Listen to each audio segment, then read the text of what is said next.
Hello everyone, welcome to my YouTube channel LP EduTech. If you are new to my channel, please like, share, and subscribe. Now, today we are going to start with the fifth number lesson of Civics Standard 8 entitled as the State Government. In the last chapters, we understood the nature of Union Parliament and Union Executive. That we have the President at the top, then below it we have the body of Lok Sabha and Rajya Sabha, that is we call as a legislature, and the executive. Now, who are the executive? Prime Minister, ministers, minister, and the Council of Ministers. So it comprises the executive that we learned in the previous lessons. Where we learned about the judicial system of India, we have district court, high court, and the Supreme Court. So we were also introduced with this integrated judicial system in India. Now in this chapter, we will study the government of constituent states or state government. In the federal system, the government exists at two levels. Federal, that is the central government, works at the national level, and the state government works at the regional or state level. Now let us understand its background. India has a large geographic expanse with the multicultural population. There is diversity in language, religion, ways of life, and regional characteristics. That means in every state we can find there is a difference. There are many different things regarding their language, regarding their religion, their way of life, that is culture, and every regional characteristics are different in every region and every state. It would not have been possible to govern from a centralized place. Therefore, the Constitution has adopted a federal setup for India. It was decided to form the states on the basis of language. So, on the basis of language, we have states. For example, for Karnataka, we have a Kannada language. For Andhra, it is Tamil. For Andhra Pradesh, it is Tamil language. For Tamil Nadu, we have Telugu language. So, in this way, on the basis of different languages, the states are established. Now, accordingly, the linguistic reorganization of states took place. This nature of government machinery in all states of India is same. However, Jammu and Kashmir is an exception. Let us now study the governments in the states in with reference to Maharashtra.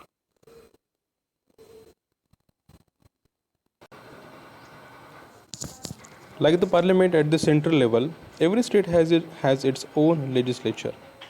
But only 7 states in India have 2 houses, that is bicameral legislature.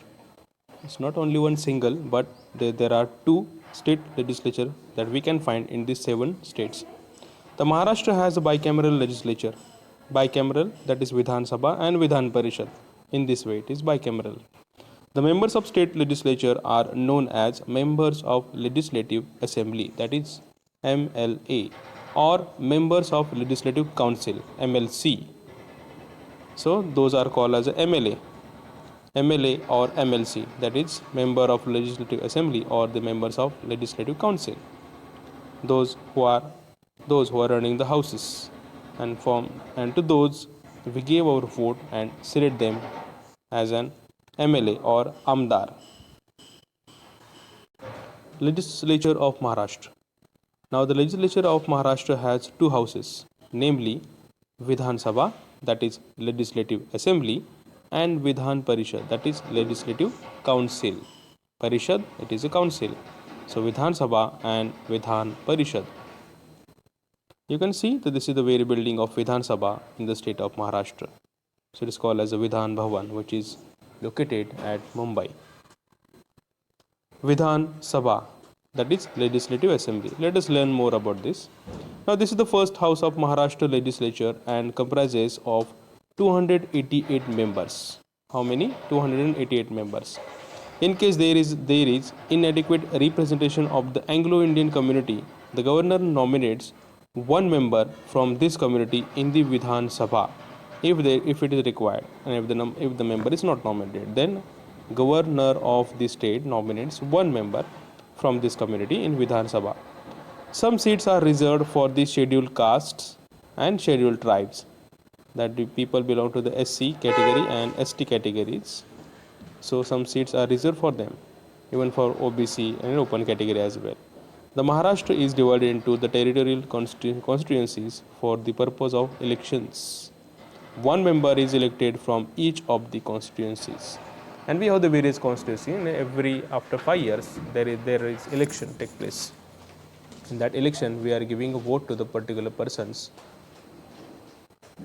So it is on the basis of how many votes the person gain, we elect the person, and he becomes the MLA, that is Amdar.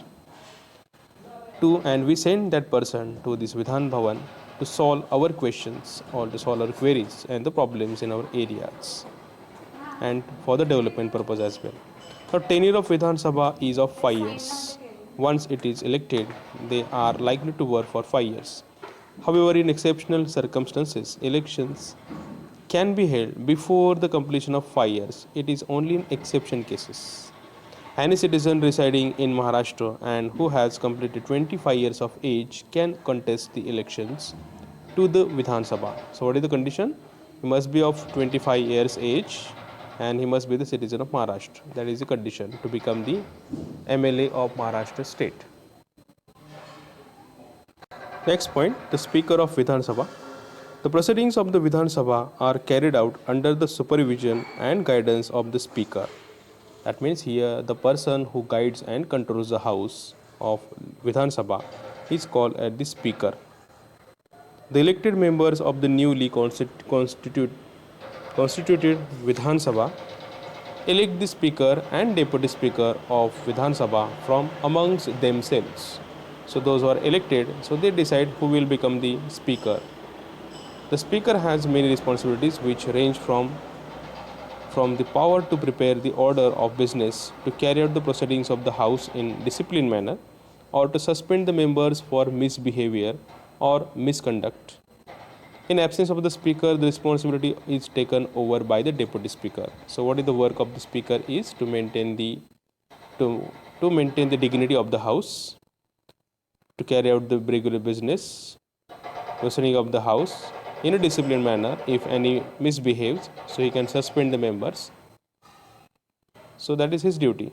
And in his absence, the Deputy Speaker takes charge. And now currently the Vidhan Sabha Speaker of Maharashtra is Nana Patole. His image is shown here.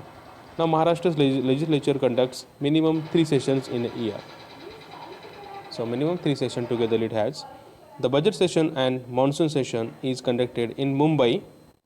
I note again the budget session which takes place in the month of February, and the monsoon season and the monsoon session which is conducted in the rainy season is conducted in Mumbai, while the winter session is conducted in Nagpur. So it takes place in the Nagpur, which is the sub-capital, political capital of Maharashtra. You can see the way the Speaker, how he controls the House. Now let us learn about the Vidhan Parishad, that is Legislative Council. Now it is the second house of Maharashtra legislature, and members are indirectly elected from the various sections of society. So they are indirectly elected. There is no direct election as the direct election takes place for the Vidhan Sabha after every 5 years. But here it cannot take place directly. It is indirect for the Vidhan Parishad. There are 78 members in the Vidhan Parishad of Maharashtra. How many? There are 78 members. And here for the Vidhan Sabha we have 288 members, whereas in the Vidhan Parishad we have 78 members. Both Vidhan Sabha and Vidhan Parishad located at the one place only, but these are the different wings of same building. Different wings of the same building. Vidhan Parishad Maharashtra. Of course, some members who are distinguished personalities from the fields of literature, social science, services are nominated by the governor. So there are few people, that means there are 12 people, they are nominated by the governor of Maharashtra from the different fields, so that their knowledge of that particular fields should be used. It came into use for the welfare of public. Remaining representatives are elected by the members of Vidhan Sabha, local government institutions, teacher constituencies and graduate constituencies. So these are different parts through which these peoples are sent to the Vidhan Parishad, that is Vidhan Sabha, members of Vidhan Sabha, that local government institutions, teacher constituencies, and graduate constituencies. So one third are getting selected and they are sent to the Vidhan Parishad. The Vidhan Parishad is never fully dissolved. So like Rajya Sabha, the Vidhan Sabha has the characteristics, it never gets dissolved. A very specific number of members retire every 2 years, and these vacant seats are filled again by conducting fresh elections for those seats.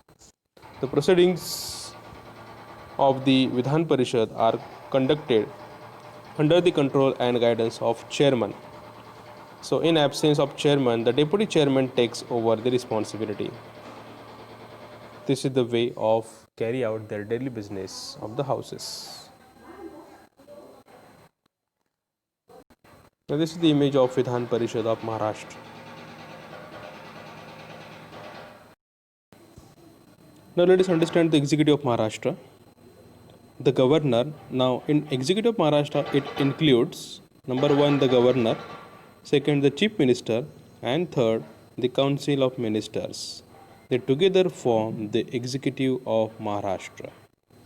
Just keep in mind the executive of Maharashtra: number 1 governor, second chief minister, and third council of ministers. Now number 1 factor, that is governor. The president is a nominal head of the center, while the governor is the titular or the nominal head at the state level. I repeat again, the president of India is the nominal head of the center, that is country, while the governor is the titular or the nominal head at the state level. यानी कि state level पे governor राज्यपाल एक main होता है, nominal head. The governor is appointed by the president and holds the office during the pleasure of president. The governor also enjoys the certain legislative powers. For example, the bills passed by Vidhan Sabha and Vidhan Parishad are converted into laws only after receiving the assent or permission of the governor. That means it is on the will of governor at last. After his sign, that bill becomes law. The governor has the right to summon the session, that to call a session of state legislature, where the legislature is not in session but the need arises to make the law. Then the governor can issue an ordinance for the same. That is, when the legislature is not in session but the need arises to make the laws, then government can issue the ordinance for the same. He can all the both the houses, and even without his consent, the bill does not become the law. So he has the very good power in his hand. The chief minister and the council of ministers. The leader of the majority party in legislative assembly becomes the chief minister, who is the leader of majority party, the party who wins the election. So among them, they themselves decide that who will become the who will become the chief minister. So the chief minister includes his or her trustworthy colleagues in the council of ministers. So what is the council of ministers? The persons who are working in the cabinet ministers, or those who are the ministers. So it comprises of the council of ministers. Like the prime minister, who is the executive head of the union, the chief minister is also the head of the state executive. The government of the state is run in the name of governor. I repeat again, the government of the state is run in the name of governor. But in reality, the administration is carried out by the chief minister. That means chief minister looks after everything. He does the thing, but the government runs under the name of the governor, under the sign of government at last. Now let us look at the functions of the chief minister, what function he carries, what function he does. Now, creation of the state executive. Number 1, after proving the majority, the chief minister forms his or her council of ministers. This is a challenging task because in order to make the council more representative, the various regions and social groups, that is scheduled caste, scheduled tribe, or other backward class, that is OBC, women and minorities, they have to be accommodated. If no party secures a clear majority, the different parties can come together to form the government. So this is called as a coalition government. If suppose the one party does not get majority, he can get the support of other parties to achieve the magic figure, to reach the particular limit, and with the help of them they can join hands and they can form the government. That is called as a coalition government. In such case, the chief minister has to perform the difficult task of giving a place to all the constituent parties in the alliance. So this is called as the alliance.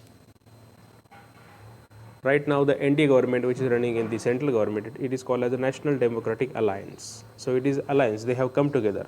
Many parties are with them. Even in Maharashtra right now, that we have a Mahavikas Aghadi. So it is the union of Congress Party, Rashtravadi Congress Party, and the Shiv Sena. So togetherly they have formed the government. And here are the other functions are given. Just have a look at it.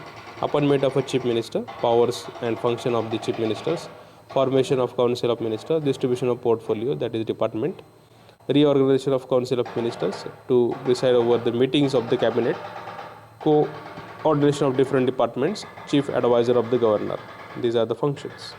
Let us see the next by the textbook. The distribution of portfolios. After the formation of council of ministers, the chief minister has to distribute portfolios, that is their department, among the ministers. While distributing portfolios, he or she has to consider the political experience, administrative skills, awareness of public opinion, leadership qualities of the particular ministers. So that minister must have these qualities so that he can handle the government or he can become the part of government. Next, the coordination between ministries department. So he must keep the coordination between the ministers department. The chief minister along with his council of ministers are collectively responsible to the legislative assembly. The chief minister bears the ultimate responsibility of the efficient administration. Absence of cooperation and coordination between departments can affect the working of government. So whatever the various departments are working, there must be the coordination. There must be the harmony between them. They must have the communication between them. So therefore the chief minister has to resolve conflict between departments and ensure that they work towards the same goal and in same direction. He is working as the leader of the state. Just as the prime minister leads the country, the chief minister leads the states. The chief minister has to make new policies by taking note of problems and concerns of the people and work towards the welfare of the people of the state. The people look at the chief minister as a problem solver. The chief minister intervenes in issues facing the state and comforts the people. That he tries to solve the issues which are arising in the states, in the various departments. What are the problems are arising? He just tries to coordinate between them. So he maintains harmony and he solves the problem of the people of the state. Maharashtra is one of the progressive states in India. The state leads in sectors like education, industry, service sector, health and social security, terror attacks and Naxalite, that is left-wing extremist movement active in certain regions are the two major challenges facing the state of Maharashtra. So here how our lesson is ended. Thanks for watching. If you really like my explanation, please like, share and subscribe. Thanks for watching.